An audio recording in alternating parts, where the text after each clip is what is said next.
మహిళల కోసం central bank of India ఇప్పుడు మీకు అందిస్తోంది గృహ రుణం. అతి తక్కువ వడ్డీ రేట్లకే ప్రత్యేక సెంటు గృహలక్ష్మి. పూర్తి వివరాలకు వెంటనే సంప్రదించండి 18003030. తోబుట్టులాగా నన్ను చూసుకున్నారు, నన్ను ఆదరించారు, నాకు ధైర్యం ఇచ్చారు. ప్రజలు కానీ మీడియా కానీ అందరూ నాతో పాటు నుంచున్నారు. ఇప్పుడు ఇది రాజకీయాల కోసం మాత్రం కాదు, ఎలక్షన్స్ అయిపోయినాయి. ఇది నా మనసులో మాట. అందుకే నేను ఇవాళ ఈ సందర్భంగా నేను చెప్పాల్సి వచ్చింది. మీరు అనుకుంటారేమో ఈ రాజకీయాల కోసం వచ్చారంటారు మీ మీడియాలో, అది మాత్రం కాదు.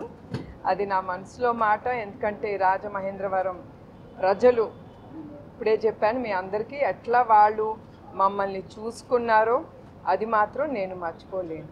53 రోజులుగా మీరు రాజమండ్రిలో బస్ చేశారు. నిజంగా గెలవాలి మీరు ఇట అందరిని ఆదుకుంటూ కూడా జరిగింది. దీనికి సంబంధించి మీరు ఎలా ఫీల్ అవుతారు? రాజమండ్రి అప్పుడు ఎలా ఉన్నారు, ఇప్పుడు ఎలా? నేను మాత్రం ఎప్పుడు మర్చిపోనండి రాజమండ్రి గురించి. ఎప్పుడు ఏదన్నా రాజమండ్రి విషయం వస్తే ఆ 53 రోజులైనా కూడా నిజం గెలవాలి అనేది ఆ కార్యక్రమం గురించి మాటలు వస్తే తప్పకుండా నాకు జ్ఞాపకం వచ్చేది రాజమండ్రి. ఎందుకంటే ఏదైనా నేను ఇక్కడి నుంచే నేను ప్రారంభించాను. నన్ను ఆ ధైర్యం ఇచ్చి, ఎందుకంటే నాకు ఎప్పుడు రాజకీయాలు అలవాటు లేదు, ప్రజల్లోకి వెళ్ళి సంభాషణ ఇచ్చింది లేదు. ఏదో నా పని, నా ఆఫీస్లో మీటింగ్స్, బోర్డ్ మీటింగ్స్ అంతవరకు. అట్లా నన్ను ముందుకు వెళ్ళగానంటే అది మన తెలుగు ఆంధ్రప్రదేశ్ ప్రజలు, మా తెలుగుదేశం కార్యకర్తలు. తప్పకుండా ఎప్పుడు రాజమండ్రిని నేను ఎప్పుడు మర్చిపోలేను. వచ్చినమ్మటే నన్ను చూసుకున్న దాతల్ని గురించి ముందల అడుగుతాను, వాళ్ళందరూ ఎట్లా ఉన్నారు. నేను ఎప్పుడు నా జీవితంలో మా కుటుంబం కూడా చివరి వరకు. మేడం, గిరిజన ప్రాంతాల్లో కూడా వైద్యం ఇంకా పూర్తి స్థాయిలో అందట్లేదు. మొబైల్ క్లినిక్ లాంటివి ఏమన్నా ట్రస్ట్ ద్వారా ఏర్పాటు చేశారా? అదేనండి, ఇప్పుడు ఎన్టీఆర్ ట్రస్ట్ ద్వారా ఆరోగ్య రథం అనేది ప్రారంభించాము. అది ఇప్పుడు సాలూర్ అట్లాంటి ట్రైబల్ ఏరియాస్లో మేము అది తీసుకెళ్తున్నాం. ఎందుకంటే మీకు అందరికీ తెలుసు ఆ ట్రైబల్ ఏరియాస్ కానీ కొన్ని చోట్లలో గిరిజన సెంటర్లో ఆ వైద్య సదుపాయాలు దొరకవు, డాక్టర్లు గారు ఉండరు. ఈ బస్సు మేము ఒక సిస్టమ్ అనేది మేము పెట్టాము. రోజు ఆ బస్సు ఎక్కడికి వెళ్తుంది, ఆ ట్రైబల్ ఏరియాకి ఎంతమందికి వాళ్ళు వైద్యులు అందించారు, ఎంత గిరిజన ప్రాంతంలో ఎంత ఉచిత మందులు కూడా ఇచ్చారు ఆ ప్రజలకు అనేది మేము మానిటర్ చేస్తాం హెడ్ ఆఫీస్ నుంచి. అంత సిస్టమ్స్ అనేది ఎస్టాబ్లిష్ అయ్యి ఉందండి. తప్పకుండా అండి, ఏజెన్సీ ఏరియాస్లో అదే మేము అనేది సాలూరు, తర్వాత పోలవరం, రంపచోడవరం అన్నీ ఆలోచించే మేము ముందుకు తీసుకెళ్తున్నాం. ఇక్కడ ఉండే ఈ రాజమండ్రిలో కూడా ఇప్పుడు ఈ ఆరోగ్య రథం అనేది ప్రారంభోత్సవం చేస్తున్నాము. దానికి మన డాక్టర్ రవిరామ్ గారి ఆయన కాంట్రిబ్యూషన్తో ఆ ఆరోగ్య రథం ముందుకు తీసుకెళ్ళి ఏజెన్సీ ప్రాంతాల్లో కూడా తప్పకుండా అది వెళ్తుందండి. ఎన్నోసార్లు మీరు తిరుమలకి వెళ్ళారు, దర్శనం చేసుకున్నారు. అలాంటి తిరుమలలో లడ్డు కలిసి అపచారం జరిగింది అంటే సాధారణ పొలిటికల్ ఇది కాదండి, బట్ భక్తురాలిగా అఫ్ కోర్స్ అది జరగాల్సింది కాదు. లెట్స్ అది ఎట్లా ముందుకు వెళ్తుందో. వచ్చినా రాకపోయినా ఎన్టీఆర్ ట్రస్ట్ ఇప్పుడు ముందు ఉంటుందన్నారు. రాబోయే రోజుల్లో ట్రస్ట్ తరఫున ఎటువంటి కార్యక్రమం చేపట్టబోతున్నారు రాష్ట్ర వ్యాప్తంగా?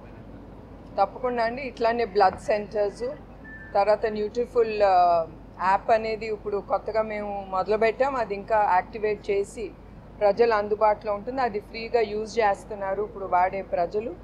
1,23,000 మంది 1,30,000 మంది ఉపయోగిస్తున్నారు ఆ యాప్ని. ఇంకా అందరూ ప్రజలు కూడా ముందుకొచ్చి దాన్ని యూజ్ చేయాలి. తర్వాత ఇంకా ఈ బ్లడ్ బ్యాంక్స్ ద్వారా మిగతా ఈ బ్లడ్ యూనిట్స్ నుంచి ఏమి తీయగలం, ఏమి చేయగలం తప్పకుండా రీసెర్చ్ చేసి అవి కూడా ప్రజలు అందుబాటులో ఉండేటట్టు, తక్కువ ఖర్చులో దొరికేటట్టు తప్పకుండా అందిస్తాము. అది కూడా పేద ప్రజలకు అయితే మీకు తెలుసు మా ఎన్టీఆర్ ట్రస్ట్ ఎప్పుడు వాళ్ళకి ఉచితంగా అన్నీ అందుబాటులో ఉండేటట్టు చేస్తామండి. మంచి ప్రభుత్వం రావాలని మీరు కోరుకున్నారు. 100 రోజులు పరిపాలన పూర్తయింది. ఏమనిపిస్తుంది? మీరే చెప్పాలి, మీరే ఎక్కువ చూస్తారు. నాకు ఒకటి తెలుసు అండి, చంద్రబాబు నాయుడు గారి గురించి నేను నా హస్బెండ్ అనేది పక్కన పెట్టండి, ఒక లీడర్గా ఆయన తప్పకుండా ముందుండాలనే నేను కోరుతాను, ఆయన ప్రోత్సహిస్తాను. ఎప్పుడు ఆయన మీరు వెళ్ళండి అనేది తప్పకుండా ప్రజలే మిమ్మల్ని ఎన్నుకున్నప్పుడు మీరు ముందుండి ఆ సేవా కార్యక్రమాలు చేపట్టాలి. వాళ్ళు ఏ ఇబ్బందుల్లో ఉన్నా కూడా వాళ్ళని ఎట్లా బయటికి తీసుకురావాలనేది మీరు చూసుకోవాలి. అది మీ బాధ్యత. మిమ్మల్ని ఎన్నుకున్నారు కనుక అది మీ బాధ్యత అని నేను ఎప్పుడు ప్రతి దాంట్లో హుద్హుద్ అప్పుడు కానీ, తుఫాన్ అప్పుడు కానీ, తిత్లీ అప్పుడు కానీ, ఇప్పుడు విజయవాడ అప్పుడు కానీ నేను ఎప్పుడు ఆయన వెనక్కి లాగను, ఎప్పుడు ఆయన ప్రోత్సహించి ముందుకెళ్ళాలి, ప్రజలకి సేవ చేయాలనేది ఆయనకి గుర్తు చేస్తాను. ఆయన గుర్తు కూడా చేయక్కర్లేదు, చెప్పకంటే ముందులే ఆయన ముందు ఉంటారు ఎప్పుడు. మీరు ఇప్పటికే చేనేత కార్మికులను ప్రోత్సహించేందుకు పిలుపునిచ్చారు, మిమ్మల్ని ఆదర్శంగా తీసుకొని అందరూ చేనేత వస్త్రాలు ధరిద్దాం అనేది కూడా చాలా పిలుపునిస్తున్నారు. ఏమనిపిస్తుంది మేడం, దాన్ని కూడా ఇంకా ప్రోత్సహించాలి? తప్పకుండా అండి, ప్రోత్సహించాలి మన చేనేత కార్మికుల్ని.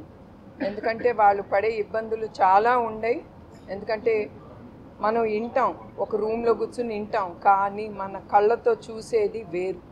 ఆ కింద గ్రౌండ్ రియాలిటీస్ మనం వెళ్ళిన తర్వాత అక్కడ చూసినప్పుడు మాత్రం చాలా బాధాకరమైన పరిస్థితుల్లో వాళ్ళు చాలా కష్టపడతారు. వాళ్ళే కాదు, వాళ్ళ భార్యలు కూడా, వాళ్ళ కుటుంబం కూడా వాళ్ళతో పాటు కష్టపడతారు. అందుకే నేను పిలిపించాను. ఎందుకంటే డైరెక్ట్గా మనం వీవర్స్ దగ్గరికి వెళ్ళి తీసుకుంటే అది వాళ్ళు చాలా లబ్ధి పొందుతారు. అందుకే నేను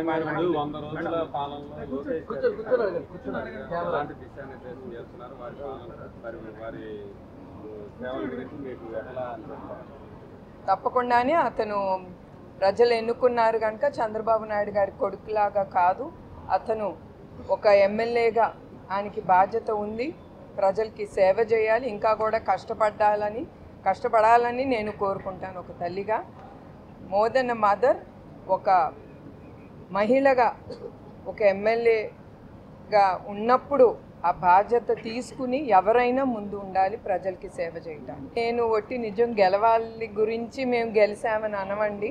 ఎందుకంటే ప్రజలు చాలా ఎదుర్కొన్నారు. మీ అందరికీ, మీడియా వాళ్ళందరూ, మీ అందరికి కూడా తెలుసు ప్రజలు ఎట్లాంటి ఇబ్బందులు ఎదుర్కొన్నారో, ఎస్పెషలీ టీడీపీ కార్యకర్తలు. ఆ నిజం గెలవాలి అనే ఆ కార్యక్రమం నేను చేపట్టినప్పుడు చంద్రబాబు నాయుడు గారు బయటకు వచ్చిన తర్వాత కూడా నేను వెళ్ళానంటే నా కళ్ళారా నేను చూశాను ప్రజలు ఎదుర్కొనే సమస్యలు.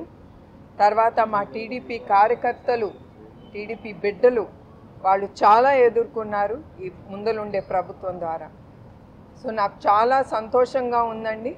ఆంధ్రప్రదేశ్కి స్వాతంత్రం వచ్చినంత సంతోషం, అప్పుడు ఎట్లా గాంధీ గారు పోరాడారో అప్పుడు ప్రజలు ఎంత సంతోషంగా ఉన్నారో, ఇప్పుడు ఆంధ్రప్రదేశ్కి ఆ ఫ్రీడమ్ అనేది వచ్చింది. ప్రజల మొహాల్లో నేను ఆ సంతోషం అనేది నేను చూస్తున్నాను. పేద ప్రజల కోసం చంద్రబాబు నాయుడు గారు ఆరంభించారు. ఎందుకంటే అప్పుడైతే రోజుకి 2.5 లక్షల మంది భోంచేసేవారు. సంవత్సరానికి 7,30,00,000 మంది పేద ప్రజలు భోంచేశారు. ఎట్లా మన అన్న నందమూరి తారక రామారావు గారు పేద ప్రజల కోసం కిలో 2 రూపాయల బియ్యం కానీ, వాళ్ళ కోసం చాలా పేద ప్రజల కోసం చాలా పథకాలు ఆయన ముందుకు తీసుకొచ్చారు.